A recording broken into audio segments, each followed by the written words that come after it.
welcome. Talking about Shamar, Joseph, and Tom Hartley as well. West Indies, England, different parts of the world, I guess, at the same time. And yes, lots of 2020 going on, but those two test matches, absolutely fantastic. And then what you get is people saying, oh, test match cricket, gotta save it, and all of this. And I'll get to that. I'll get to the saving of it, the dying of it, what state is it in, and what should be done about it. First, man, gotta celebrate Shamar Joseph. I mean, out of absolutely nowhere is probably an apt statement. And I don't know, you've probably seen the videos of Brian Lara emotional. You've seen Carl Hooper emotional. You've seen probably Ian Bishop as well.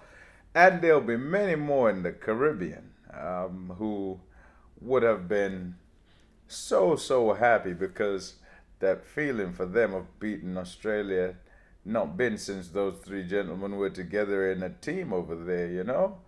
A long time ago, 1997. So, yeah, fabulous. But Shamar Joseph, quick. The stories is great. I mean, I'd heard it before and kind of did see him in the Caribbean Premier League, and that's absolutely fantastic. But the fact that he's kind of burst onto the scene, turned up in a test match in difficult conditions, foreign conditions, and done brilliantly is outstanding. And then if you think about that test match and think about sort of how it went and unfolded, the 311 that they end up with is courtesy of some sort, I suppose you'd call them new guys for sure. Hodge with some runs, and Joshua De Silva, he's been around for some time, and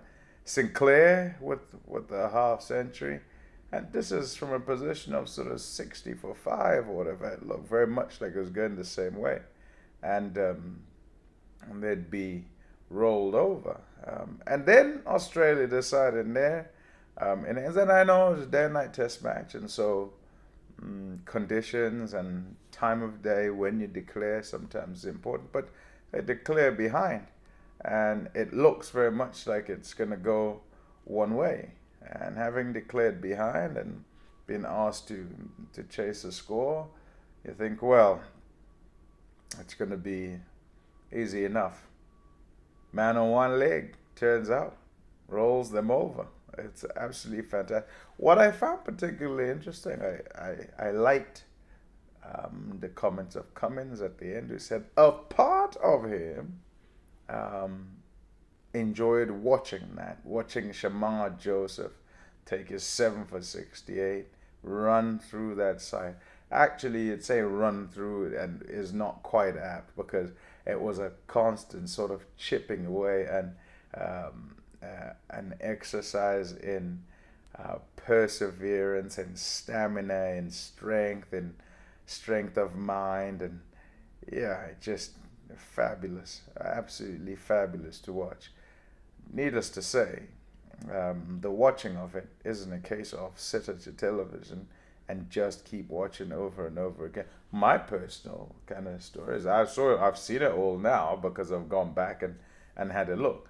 But because of work and the rest, sort of traveling around and looking at scorecards on the internet, and are they going to do it? And this one, is Smith going to get 100, or he's going to do it for them, and he's up at the top and in the batting, and there's a whole other story that's going on over there.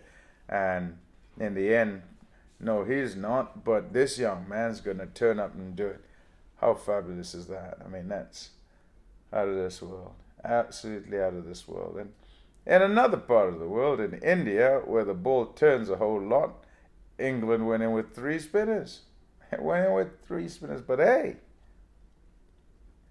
it was Joe Root who, yes, he's a spinner, but he's picked as a batter. And he bowled the most overs in that first innings. I kind of said, ooh, that's a problem for young spinner picked. Tom Hartley bowled first. Um, just a problem for all the spinners, I guess. If Root's going to be the one that's going to bowl the most overs. And also the fact that they decided they were going to absolutely take him down. I love how Stokes backed him and allowed him to bowl and keep trying and somehow made it so that to him it didn't really matter that he was going for runs. He just had to figure out a way to get wickets. Must commend him for his strength, Tom Hartley, for his strength of mind, and whoever is in that camp, McCullum and the rest, to back him, to kind of have him manage to think that he could be the guy. Say what you like about Bazball and McCullum and Stokes and that England side. They are watchable. They are very entertaining. And they play it kind of the right way around. Sometimes, of course, they're going to make these grave errors that will end up being errors that bring about defeat. But, you've got to risk it for the biscuit, so to speak, as a mate has said just recently. And they do that. They are playing to win. In fact, whilst I was watching that game, a part of it on one of the days, I'm pretty sure it was India batting and dominating for a long time. And at the time, it comes to me right now as I speak, actually. At the time, I sort of thought, I wonder why he's saying that. And it was Owen Morgan on commentary who said Ben Stokes thinks entirely differently to everybody else. He will still be trying to figure out a way how England could win the test match. At the time, I remember at the time sort of going, yeah. Most people would be thinking, how do you not lose it from me? It's gone so quickly. The match is going very quickly. And India, if you remember, India got a lead of 190. It's not Tom Hartley alone who let's talk about. Ollie Pope. A friend sent a message to me. Dear friend, family, really. Said, Ollie Pope's just saved Test cricket. He was 140 at the time, I think. 140 overnight, if I remember correctly. And him being a Test match cricket watcher, I understood what he was saying. But I think I might have glibly remarked he probably needs to get 200 if he's going to do it proper. Well, wasn't too far away, was he? Those 4 runs, yes, important to many, but they'd have meant they won by 12, right, or something. What was it? They won by, in the end, they bowled them out, won by plenty, actually, I suppose, if you think about it. Plenty. Yeah, 30-some. We've got the test matches mixed up there. But, yeah, they'd have won by more. So those runs he got were particularly important. But from a position of dominance and in conditions that are, their home conditions, India were turned over by a side determined to play a certain way and just wouldn't go away and wouldn't give up. That's fantastic. 2 quite magnificent test matches. 7 for 68 for Shamar Joseph in Australia. 7 for 62 for Tom Hartley. Went at 5 to the over in the first innings, I think, to 430 or something like that. And then in the second innings went at just over 2 and over. And ripped the heart out of India. Imagine those emotions. Just imagine. You turn up to start, and cricket's hard because it's full of downs more than there are ups.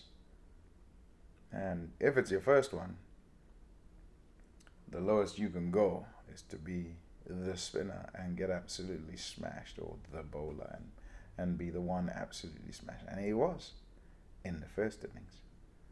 And then look, highest point, be the bowler that bowls the opposition out and defends what you'd expect as a score is one that India would be able to bat and get in their own conditions, even if late in the game, even if there's spin. Pressure does it, doesn't it? If you can apply it to them over there, it does it to anyone, I reckon. But fantastic. 7 for 62. Wonderful from Ollie. Lovely from the West Indies. Just warmth in the hearts of many who enjoy the test match game. And this is not to say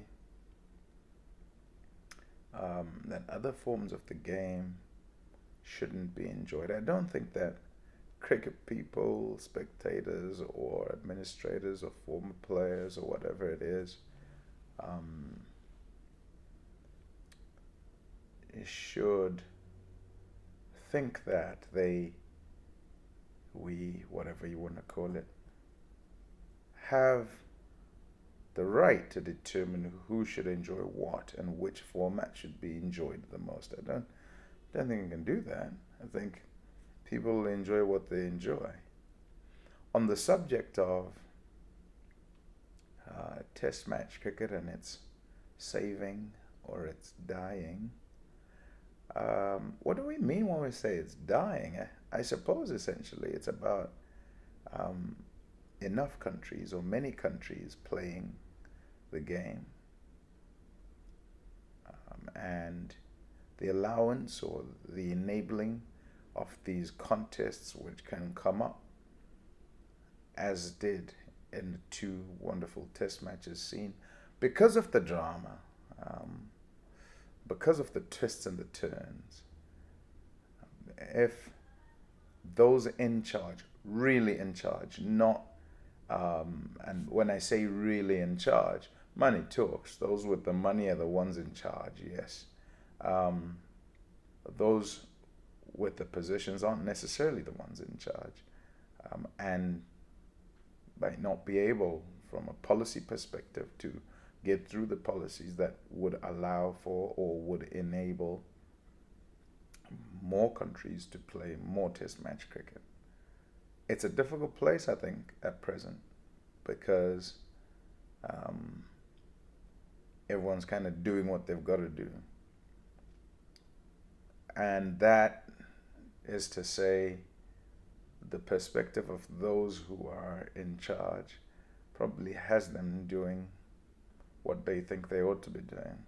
And these games, these matches, these results, these days, which have such drama and wonderful spectacles popping up in the format that's least being coddled, mollycoddled, least being cared about in action, not so much in terms of thinking and what people would say about it. If you asked, I think I said last time around, people can say, oh, test match cricket is the pinnacle, and then not necessarily do what is required to kind of keep it going and keep it viewed that way. And that is not to say they, they don't think it is. No, I think those things are not mutually exclusive. You can think so, and yet you could pour all the money and get all the money from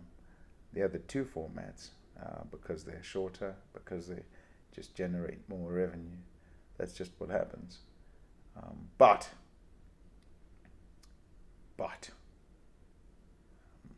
there could be more done. And who by?